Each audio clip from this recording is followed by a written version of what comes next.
అందరికి hi, welcome to uncle kitchen zone 2024. నేను మీ అంజద్. ఈరోజైతే మీ ముందర చాలా సింపుల్గా చాలా టేస్టీగా ఉండే ఉర్లగడ్డ ఫ్రై అయితే వచ్చేసానండి. టేస్ట్ అయితే అద్దరిపోతుంది. చాలా సింపుల్గా చేసుకోవచ్చు. దీనికి ముఖ్యంగా ఏమంటే మనకు కావాల్సింది మంచి ఉర్లగడ్డ. చూడండి, చూపిస్తున్నాం మీకు. ఈ ఉర్లగడ్డలు మనకు చాలా తక్కువగా రేర్గా దొరుకుతాయండి. ఈ వింటర్ సీజన్లోనే వస్తాయి. మామూలుగా మనకు మార్కెట్లో అయితే ఉర్లగడ్డలు ఉంటాయి, కానీ అవి కొంచెం తీయగా ఉంటాయి. ఇది అలా ఉండదు, సప్పగా ఉంటుంది. మీరు ఏ టేస్ట్ వేసినా కూడా, ఏ మసాలా వేసినా కూడా చాలా టేస్టీగా ఉంటుంది. మనకు ఈ ఉల్లగడ్డ అనేది సప్పగా ఉంటుంది. టేస్ట్ చాలా బాగుంటుంది. ఇది తప్పకుండా ట్రై చేయండి. ఇప్పుడు ఏం చేద్దామంటే దీనికోసం మసాలాను తయారు చేసుకుందాము. ఇప్పుడు స్టవ్ మీద ఒక చిన్న కడాయి పెట్టేసి ఆ కడాయిలో 2 స్పూన్ల ధనియాలు వేసుకోవాలి. అలాగే హాఫ్ టీ స్పూను జీలకర్ర, అలాగే కొన్ని మిరియాలు, అంటే ఒక 10 నుంచి 15 మిరియాలు, 6 ఎండుమిరపకాయలు. ఇంతే అండి ఇందులో మసాలా. ఇంకే మసాలా వేయాల్సిన అవసరం లేదు. ఇది మనకు సిమ్లో పెట్టేసి ఒక్క 5 నిమిషాలు అయితే దోరగా ఫ్రై చేసుకుందాము. హైలో కాకుండా సిమ్లో పెట్టి చేస్తే మనకు మనం వేసిన మసాలా దినుసులన్నీ ఒకే విధంగా ఫ్రై అవుతాయి. ఇది మనకు అరోమా ఫ్లేవర్ వచ్చేంత ఫ్రై చేసుకుందాము. స్టవ్ని సిమ్లో పెట్టేసి ఇలా కలుపుతూ ఉంటే మనకు తొందరగా అయిపోతుంది. 5 నిమిషాలు పట్టదు, ఇంకా తక్కువగానే పడుతుంది. ఒక 3 నిమిషాలు లేదా 4 నిమిషాలు ఈ విధంగా ఫ్రై చేస్తేనే మనకు మసాలా అనేది కరెక్ట్గా మంచి ఫ్లేవర్తో ఫ్రై అవుతుంది సార్ కదా. దీన్ని చల్లారి పెట్టేద్దాం తీసి. నేను చూపించాను కదా, ఇలాంటి ఉల్లగడ్డలు మీరు మార్కెట్లో చూడండి, చాలా రేర్గా దొరుకుతాయి. ఈ వింటర్ సీజన్ మాత్రమే దొరుకుతాయి. దీన్ని ఇప్పుడు మొత్తం తొక్క తీసేద్దాము. ఇది ఉల్లగడ్డ కూడా చాలా గట్టిగా ఉంటుందండి. చూసారు కదా, మొత్తం ఉల్లగడ్డలకు గుండు కొట్టేసాను, అంటే తోలు తీసేసాను. నేనైతే హాఫ్ కేజీ తీసుకున్నాను ఇక్కడ ఉల్లగడ్డలు. ఇప్పుడు ఏం చేద్దామంటే దీన్ని నిలువుగా కోసుకుందాము. ఈ విధంగా ఉల్లగడ్డను సగంగా కోసుకొని, చూసారా కదా, కోస్తుంటే మనకు చాలా గట్టిగా తెలుస్తుంది కదా. ఇది టేస్ట్ చాలా బాగుంటుందండి. ఈ ఉల్లగడ్డ మీరు ఏ రకంగా చేసినా కూడా సూపర్గా ఉంటుంది. ఈ విధంగా నిలువుగా కోసుకుందాం మనం ముక్కల్ని. ఎందుకంటే నేనైతే నిలువుగా ముక్కలతో ఫ్రై చేస్తున్నాను అండి. మీకు ఏ షేప్ కలనో మీరు చేసుకోవచ్చు, సేమ్ మసాలా వేసి. చూసారు కదా, ఈ విధంగా మనము నిలువుగా కోస్తున్నాం కదా. ఇప్పుడు ఒక్కొక్క పీస్లో 2 పీసులుగా చేద్దాము. అంటే మనకు ఫ్రెంచ్ ఫ్రైస్ ఉంటాయి కదా, సేమ్ అదే విధంగా సైజులో కట్ చేసుకోవాలి. మీకు షేప్స్ కదండి, ఏ షేప్ అయినా చేసుకోవచ్చు. నేనైతే నిలువుగానే 2 ముక్కలుగా చేశాను ఒక్కొక్క పీస్లో. ఇది టేస్ట్ అయితే చాలా బాగుంటుందండి. తమిళనాడులో అయితే చాలా ఫేమస్ ఇది. పెళ్ళిళ్ళ చాలా వరకు చేస్తుంటారు ఇది. పెళ్ళిళ్ళకి కానీ, ఫంక్షన్లకు కానీ, అక్కడక్కడ హోటల్లో కూడా టేస్ట్ అంత బ్రహ్మాండంగా ఉంటుంది. ఇది మనకు ఉల్లగడ్డ మెయిన్ అండి దీంట్లో. ఈ విధంగా నేను 1/2 ఇంచ్ సైజుతో పొడవుగా కట్ చేస్తున్నాను కదా. మెయిన్ దీనికి ఉల్లగడ్డ ముఖ్యము. ఈ ఉల్లగడ్డ అనేది మనం చూసి తీసుకుంటే టేస్ట్ అయితే చాలా బాగుంటుంది. మిగతా ఉల్లగడ్డలు అయితే మనకు మెత్తగా ఉంటే టేస్ట్ ఏమాత్రం బాగుండదు. ఈ విధంగా అన్నీ కట్ చేసిన తర్వాత స్టవ్ మీద ఒక కడాయి పెట్టేసి ఆ కడాయిలో మనం ముక్కలన్నీ బాగా మునిగేంత వరకు నీళ్లు పోసుకొని ఉడికించుకోవాలి. చూసారు కదా, మన ముక్కలన్నీ నీట్గా నీళ్ళలో వేసేయాలి. నేనైతే ఇక్కడ ఉర్లగడ్డలు 1/2 కిలో తీసుకున్నానండి. ఈ విధంగా నీళ్ళలో బాగా మునిగేంత వరకు నీళ్లు పోసి ఒక 1/4 టీ స్పూన్ పసుపు వేసేద్దాము. పసుపు వేసి దీన్ని ఒక్క 3 నిమిషాలు హై ఫ్లేమ్లో పెట్టేద్దామండి. మామూలుగా అయితే దీన్ని ఉడకబెట్టకపోయినా కూడా మనం ఫ్రై చేసుకోవచ్చు, కానీ నూనె అనేది చాలా వరకు పడుతుంది. ఒక 1/4 లీటర్ నూనె అయితే పడుతుంది మనకు ఫ్రై చేయాలంటే. ఎందుకంటే ఈ గడ్డ కూడా కొంచెం గట్టిగా ఉంటుంది, అలాగే పచ్చిది వేస్తాం కాబట్టి అది ఉడకడానికి మనకు టైం పడుతుంది, అలాగే నూనె కూడా ఎక్కువ పడుతుంది. ఈ విధంగా మనం 50% దాన్ని ఉడకబెట్టుకున్నామంటే మనకు నూనె కొంచెం తగ్గుతుంది. దీనికి కూడా కొంచెం నూనె పడుతుంది, మరి ఎక్కువ కాకుండా కొంచెం కరెక్ట్గా పడుతుంది. ఈ విధంగా మనము ఒక 3 నిమిషాలు మనం స్టవ్లో హై ఫ్లేమ్లో పెట్టి ఉడికించుకోవడమే.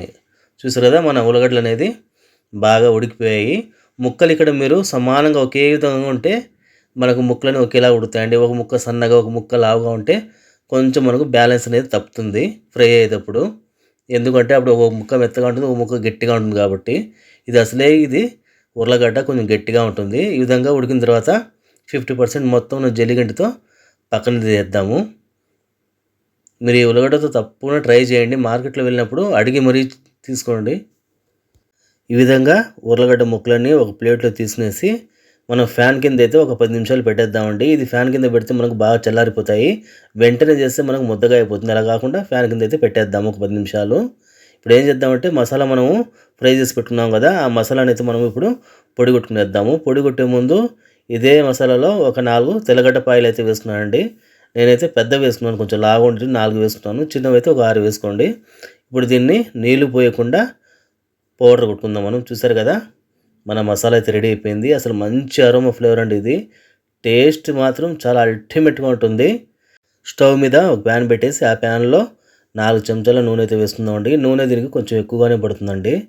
మనం ఉడకబెట్టి చేసాం కాబట్టే మనకు 4 చెంచాలు అవుతుంది. మనం అలాగే పచ్చిగా వేసింటే నూనెలో ఈజీగా 1/4 లీటర్ నూనె అయితే అవుతుంది. ఇప్పుడు మనకు నూనె వేడెక్కిన తర్వాత నేను ఒక హాఫ్ టీ స్పూన్ ఉద్దిపప్పు ఆవాలైతే వేశాను. ఈ ఉర్లగడ్డ ఫ్రై మీకు సాంబార్ అన్నం గానీ, పప్పన్నం గానీ, పెరుగన్నంలో కూడా సూపర్‌గా ఉంటుంది. టేస్ట్ అయితే చాలా బావుంటుందండి. ఇప్పుడు ఏం చేద్దామంటే మనకు చిటపటలాడిపోయిన తర్వాత మనం వేసిన ఉద్దిపప్పు ఆవాలు దాంట్లో ఒక మీడియం సైజు ఎర్రగడ్డను చిన్న చిన్న ముక్కలుగా కోసి వేసుకోవాలండి.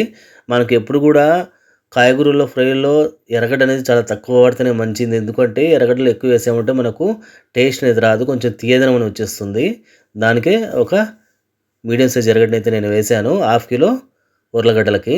ఇది సరిపోతుందండి. ఎక్కువ వేస్తే మరి తియ్యగా వచ్చేస్తుంది. మనం అనుకున్న టేస్ట్ అయితే రాదు. ఇప్పుడు ఒక 2 రెమ్మల కరివేపాకు వేసుకుందామండి. కరివేపాకు వేయడం కూడా దీంట్లో మంచి ఫ్లేవర్ వస్తుంది. టేస్ట్ కూడా చాలా బాగుంటుంది ఫ్రైలో ఉర్లగడ్డలకైతే. ఆ ఫ్లేవర్ అనేది బాగా పడుతుంది. ఇది మనకు 2 కొంచెం మెత్తబడేంత వరకు ఒక 2 సెకన్లు అలాగా ఫ్రై చేసుకుందాం. స్టవ్ అయితే నేను మీడియం ఫ్లేమ్‌లో పెట్టాను.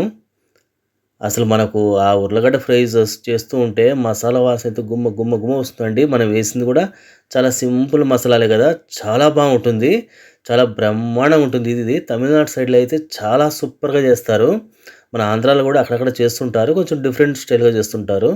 ఇప్పుడు మనకు ఎర్రగడ్డలు, కరివేపాకు మగ్గిన తర్వాత చూసారు కదా! మనం చల్లారబెట్టిన ఉర్లగడ్డ ముక్కలు తెచ్చి ప్యాన్‌లో మొత్తం వేసేసి మెల్లిగా కలుపుకోవాలి మనము. ఆయిల్ అలాగే ఎర్రగడ్డలు, కరివేపాకు మొత్తము బాగా కలిసేలాగా చూసారు కదా! ఈ విధంగా కింద నుంచి నేను మెల్లిగా 4 పక్కల ప్యాన్‌లో అయితే కలుపుతున్నాను. మనం తొందరపడి గట్టిగా కలిపామంటే ముక్కలనేవి మనకు విరిగిపోతాయి. చూడ్డానికి కూడా అంత కరెక్ట్‌గా ఉండదు. టేస్ట్ సేమ్ అలాగే ఉంటుంది.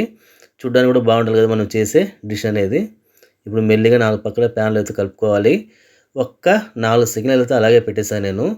స్టవ్‌నైతే నేను మీడియం కన్నా కొంచెం తక్కువ, సిమ్ కన్నా కొంచెం ఎక్కువ పెట్టాను. నేనైతే ప్యాన్ ఈ విధంగా కలిపానండి. మాటి మాటికి మనం గరిటె పెట్టామంటే ముక్కలు విరిగిపోతాయి కదా! ఈ విధంగా మీకు చేసేకొస్తే చేయండి. లేదా ఇదే విధంగా ఒక చిన్న సైజు చెంచాతో నిదానంగా కలుపుకుంటూ ప్యాన్‌లో 4 పక్కల కలుపుతూ ఉంటే మనకు ముక్కలనేది విరగవు. నేను ఎందుకు చెప్తున్నా అంటే ఈ ముక్కలు మనం నిలువుగా కోస్తున్నాం కదా! చాలా బాగుంటాయి చూడ్డానికి కూడా. టేస్ట్ కూడా సూపర్‌గా ఉంటాయి. ఇప్పుడు మనం రెడీ చేసి పెట్టుకున్న మసాలా ఉంది కదా!